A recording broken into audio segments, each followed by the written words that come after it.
നേരത്തെ ഞാൻ ഇപ്പം നിങ്ങൾ പറഞ്ഞുകൊണ്ടിരുന്നപ്പോൾ ഒരു കാര്യം ശ്രദ്ധിച്ചേ, ഞാൻ നവാദയിലൂടെ കടന്നു പോവുകയായിരുന്നു. നവാദ എന്ന് പറയുന്നത് ജാർഖണ്ഡിനോട് ചേർന്ന് കിടക്കുന്ന ബീഹാറിൻ്റെ ഒരു കോൺസ്റ്റിറ്റ്യുവൻസിയാണ്. അവിടെ രാജ് വല്ലഭ് യാദവ് എന്ന് പറയുന്ന ലാലു പ്രസാദ് യാദവിൻ്റെ ഒരു വലിയ അടുപ്പക്കാരനും അവിടുത്തെ ഒരു ലോക്കൽ ഗുണ്ടായുമാണ്.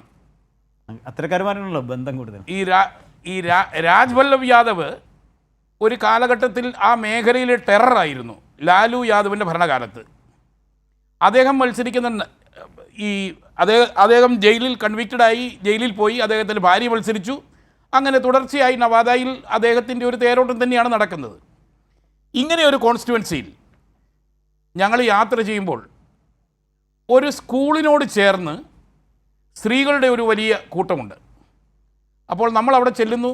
അപ്പോൾ ഈ സ്ത്രീകളുടെ ഒരു എന്താണ് ഇവരുടെ ഒരു ചിന്താഗതി എന്ന് അറിയാൻ വേണ്ടി നമ്മൾ ചെല്ലുമ്പോൾ, പ്രത്യേകിച്ച് ഇങ്ങനെ ഒരു നേതാവ്, ഒരു ലോക്കൽ ഡോൺ, അദ്ദേഹത്തിൻ്റെ തേരോട്ടം നടക്കുന്ന സ്ഥലത്ത് ഈ ഗ്രാമീണരായ വനിതകളുടെ ഇടയിൽ നമ്മൾ സംസാരിക്കുമ്പോൾ അവരോട് നമ്മൾ ചോദിച്ചത്, രാജ് വല്ലഭ് യാദവിനെ രാജാഭായി എന്നാണ് അറിയപ്പെടുന്നത്. അപ്പോൾ ഈ രാജാഭായി ജയിക്കുമോ എന്ന് ചോദിച്ചപ്പോൾ, രാജാഭായി ആണോ ജയിക്കുന്നത് എന്ന് ചോദിച്ചപ്പോൾ അവരിൽ പലരും നിശബ്ദരായിരുന്നു. എന്നാൽ അവർക്കിടയിൽ ഒരു ഗ്രാമീണ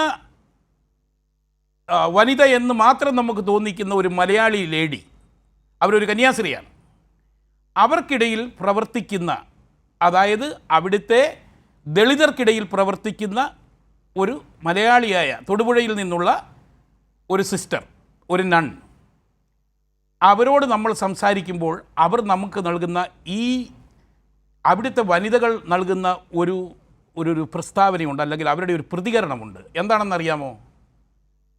നിതീഷിന് ആരോഗ്യം പോരാ, നിതീഷ് വലിയ താമസമില്ലാതെ കടന്നു പോകും, ഉണ്ടാകില്ല, അദ്ദേഹത്തിൻ്റെ തലയ്ക്ക് സ്ഥിരതയില്ല എന്നൊക്കെ പ്രചരിപ്പിക്കുന്നത് നിതീഷിൻ്റെ ശത്രുക്കളാണ്.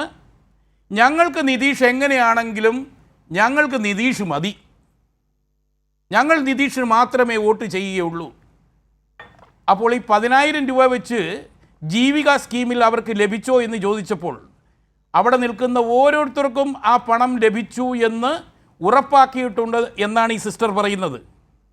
അപ്പോൾ നിതീഷ് എന്ന് പറയുന്ന ഒരു നേതാവ് ബീഹാറിൽ 2005 മുതൽ ഇങ്ങോട്ട് ഭരണത്തിലിരിക്കുമ്പോൾ അദ്ദേഹത്തിനെ ഒരു മതത്തിൻ്റെ കണ്ണിലൂടെയോ ജാതിയുടെ കണ്ണിലൂടെയോ ഒന്നുമല്ല അവിടുത്തെ സാധാരണക്കാരായ ജനങ്ങൾ, പ്രത്യേകിച്ച് മഹിളകൾ കാണുന്നത്. അതാണ് അദ്ദേഹത്തിൻ്റെ ഏറ്റവും വലിയൊരു വിജയമെന്ന് പറയുന്നത്.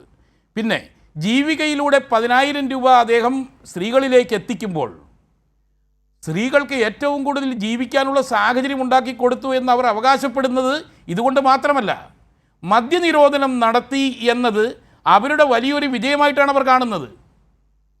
ഇപ്പോൾ ശ്രീലാൽ പറഞ്ഞതുപോലെ ബീഹാറിൽ മദ്യം ലഭ്യമാണ്, വില കൂടി നമ്മൾ കൊടുക്കേണ്ടി വരും, വലിയ വില കൊടുക്കേണ്ടി വരും. പക്ഷേ എന്നാലും മദ്യം ബീഹാറിൽ നിരോധിക്കപ്പെട്ടിരിക്കുന്നു എന്നത് തങ്ങളുടെ വലിയ വിജയമായിട്ടാണ് ബീഹാറിലെ സാധാരണക്കാരായ വനിതകൾ കരുതുന്നത്. അതുപോലെ തന്നെ സ്കൂളിൽ പോകുന്ന കുട്ടികൾക്ക് കൊടുത്തുകൊണ്ടിരിക്കുന്ന വലിയ പിന്തുണ, ഇതൊക്കെ ഈ ഗവൺമെൻറ്റിനെയും നിതീഷ് കുമാറിനെയും ജാതിക്ക് അതീതമായി പ്രത്യേകിച്ച് സ്ത്രീകൾക്കിടയിൽ വലിയ പേരാണ് ഉണ്ടാക്കി കൊടുത്തിരിക്കുന്നത്. അതിനെ വോട്ടാക്കി മാറ്റുവാൻ സാധിക്കുമെന്നുള്ളതാണ് നിതീഷിൻ്റെ ഏറ്റവും വലിയ വിജയം. ഇതോടൊപ്പമാണ് BJPയുടെ കൂടെയുള്ള ഒരു സഖ്യം. ബീഹാറിൻ്റെ ഗ്രാമാന്തരങ്ങളിലേക്ക് BJPയുടെ രാഷ്ട്രീയ സ്വയംസേവക് സംഘിൻ്റെ നേതൃത്വത്തിൽ വലിയ നീക്കങ്ങൾ നടക്കുന്നുണ്ട്. ഇത് നിതീഷ് വളരെ കൃത്യമായി മനസ്സിലാക്കുന്നയാളാണ്. ചരിത്രത്തിൽ BJPയെ ബീഹാറിൽ ഒരു മുഖ്യമന്ത്രി ഉണ്ടാക്കാൻ, അവരുടെ സ്വന്തം മുഖ്യമന്ത്രി ഉണ്ടാക്കാൻ സാധിച്ചു അല്ലെങ്കിൽ സഹായിച്ചു എന്നൊരു പേര് കേൾക്കാൻ ഇഷ്ടപ്പെടാത്ത ആളാണ് നിതീഷ് കുമാർ. എന്നാൽ എന്തുകൊണ്ടാണ് BJPയുമായി സഖ്യത്തിലേർപ്പെടുന്നത്? അതിന് അദ്ദേഹം പറയുന്ന വാക്കാണ് പ്രായോഗിക സോഷ്യലിസം. അതായത് ഈ മതത്തിൻ്റെ പേരിൽ രാഷ്ട്രീയം കളിച്ചുകൊണ്ട് ജനങ്ങളെ ഡിവൈഡ് ചെയ്യാനുള്ള ഒരു സാഹചര്യം BJPക്ക് ബീഹാർ പോലൊരു സംസ്ഥാനം, നമ്മൾ ഓർക്കണം, ഉത്തരേന്ത്യൻ സംസ്ഥാനങ്ങളിൽ ശ്രീ നരേന്ദ്രമോദി 2014 പ്രധാനമന്ത്രിയായ ശേഷം ബി ജെ പിക്ക് സ്വന്തമായി കയ്യിലൊതുക്കാൻ സാധിക്കാത്ത ഒരു സംസ്ഥാനം എന്ന് പറയുന്നത് ബീഹാറാണ്.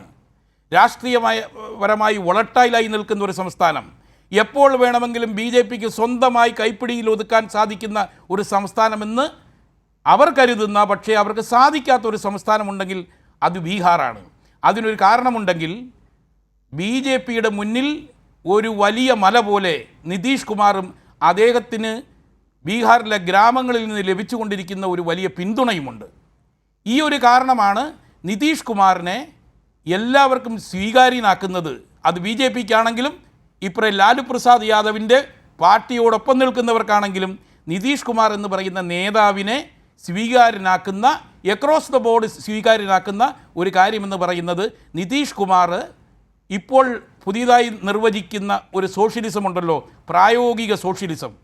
ഈ ഒരു സോഷ്യലിസം നിതീഷ് കുമാറിൻ്റെ സ്വന്തം നിർവചനമാണ്. അതുകൊണ്ടാണ് ഞാൻ പറഞ്ഞത് ഇവിടെ നിതീഷ് കുമാറിൻ്റെ ഒരു സ്ഥാനം എന്ന് പറയുന്നത് ഇതുവരെ ബീഹാറിലെ ഒരു നേതാവിനും നേടാൻ സാധിക്കാത്ത ഒരു സ്ഥാനമാണ്. അതുകൂടി നമ്മൾ മനസ്സിലാക്കേണ്ടിയിരിക്കുന്നു.